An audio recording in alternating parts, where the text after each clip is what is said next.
Herkese merhabalar, ben Huri. Huri Metek Mutfak'ta kanalıma mutfağıma hoş geldiniz. Tereyağı veya katı yağ yok, sıvı yağla elmalı kurabiye ve turta tarifi hazırlıyorum. Evet, tarifimi hiç bekletmeden hamurumu hazırlayarak hemen başlıyorum. 1 su bardağı oda ısısındaki yoğurt, 1 su bardağı sıvı yağ, 1 su bardağı pudra şekeri,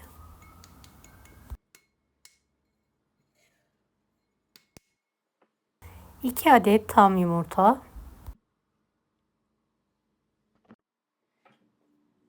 şöyle bir karıştıralım.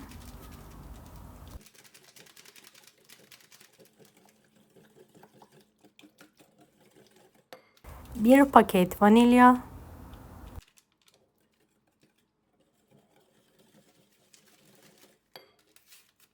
1 paket kabartma tozu, evet 2 yemek kaşığı sirke, kontrollü bir şekilde un ilavesi yapalım. 6-6,5 su bardağına yakın un kullandım. Unun miktarı yumurtanın büyüklüğüne göre değişiklik gösterebilir.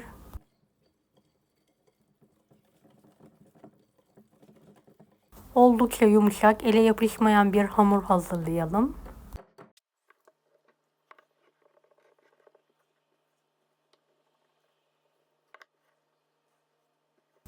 Emek verdiğim bu videoyu sevdiklerinizle paylaşarak bana destek olabilirsiniz.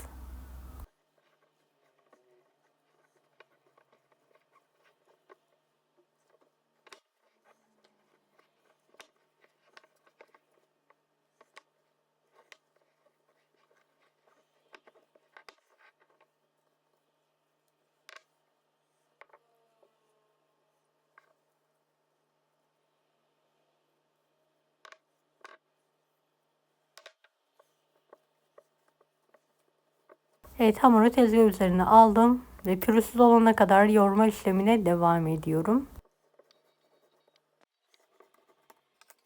Yoğurduğum hamuru 2 eşit olacak şekilde bezeye ayırıyorum. Yuvarlayarak fırın kağıdı arasında açarak inceltiyorum.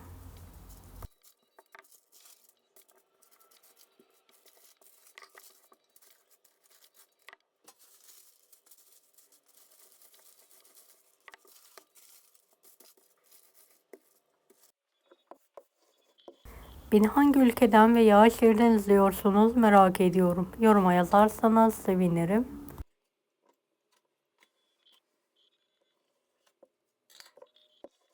Evet, kenar kısımlarını, fazlalıklarını keserek hamurumu düzeltiyorum. Kenar kısmına bolca elmalı iç harcı kullanıyorum. Ben elmaları buzluktan çıkartarak kullandım. Açıklama kısmına elmalı iç harcının tarifini de ekleyeceğim. Oradan bakabilirsiniz. İkiye katlayalım. Şöyle kenar kısmını elimizle düzelterek keselim. Tezgaha aldım. Kağıdı kesmemek için 2 parmak genişliğinde kurabiyeleri keserek fırın kağıdı serilmiş tepsiye aralıklı olacak şekilde diziyorum.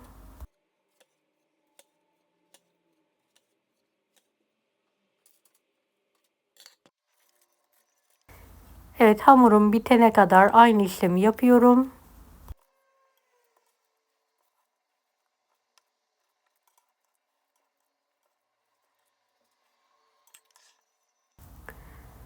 Evet, bol elmalı gerçekten muhteşem oluyor.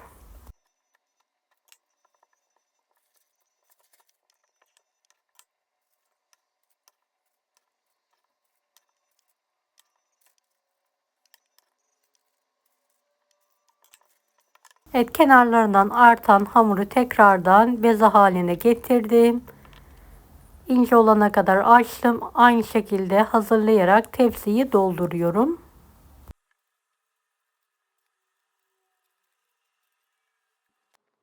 Evet, birinci tepsim hazır. İkinci bezeyi de videodaki gibi keselim. Biri büyük, biri daha küçük olacak şekilde bezeyi ayırarak yuvarlayalım.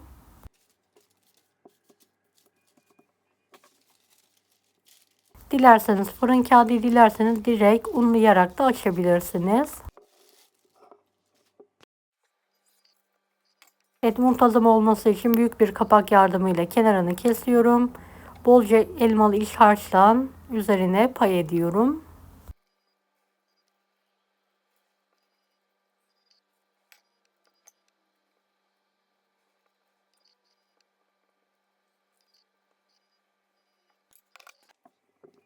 Diğer hamuru da şöyle unlayarak açıyorum.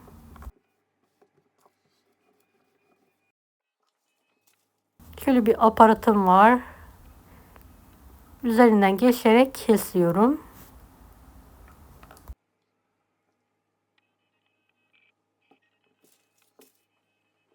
Ve turtanın üzerine alıyorum.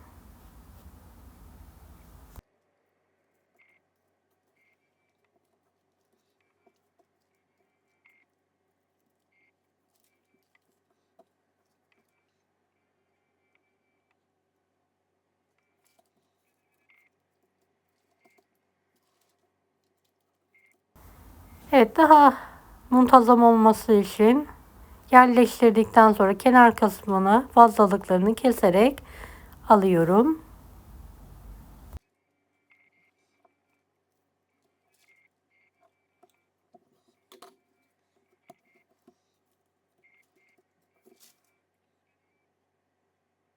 Evet, fırın tepsisine alalım. Kalan hamuru da toparladım. Diğer kurabiyelerle aynı şekilde hazırlıyorum.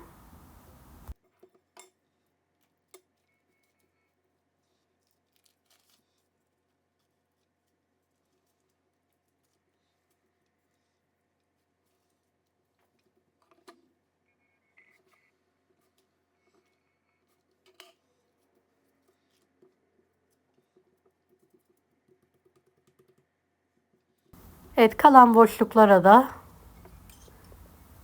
hazırladığımız elmalı kurabiyeyi yerleştirelim en son.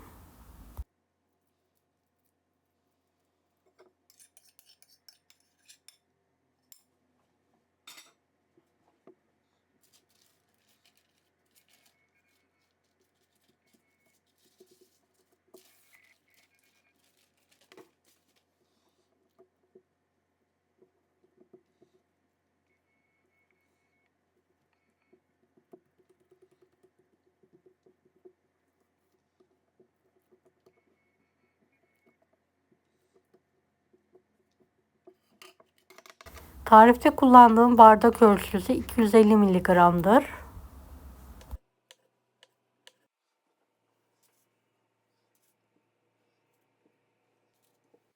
Önceden ısınmış 165 dereceli fanlı fırında üzeri hafif pembeleşene kadar pişirmeye bırakalım. Fırından çıkardım. İlk sıcaklığı geçtikten sonra üzerine bolca pudra şekeri serpiyorum.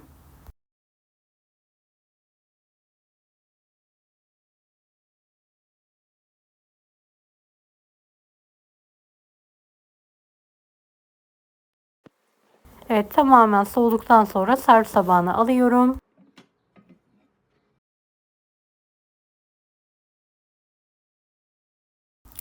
Gerçekten muhteşem oldu. Katı yağsız, tereyağsız, ağızda eriyen harika bir elmalı kurabiye.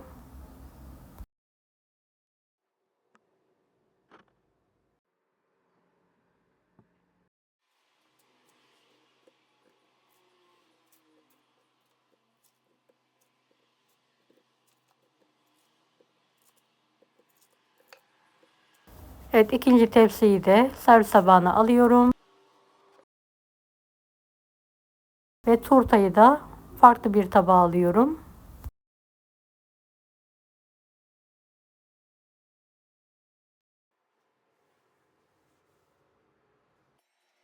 Evet, turtanın lezzeti de gerçekten muhteşem oldu. Şöyle bir tane dilimleyerek göstermek istiyorum.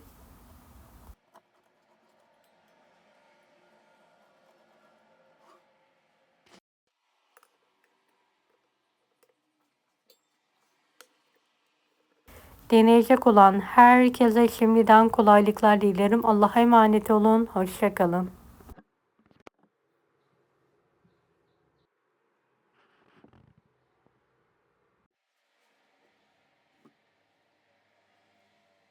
Daha farklı tarifler için bunları da izlemeyi unutmayınız. Kolay gelsin herkese.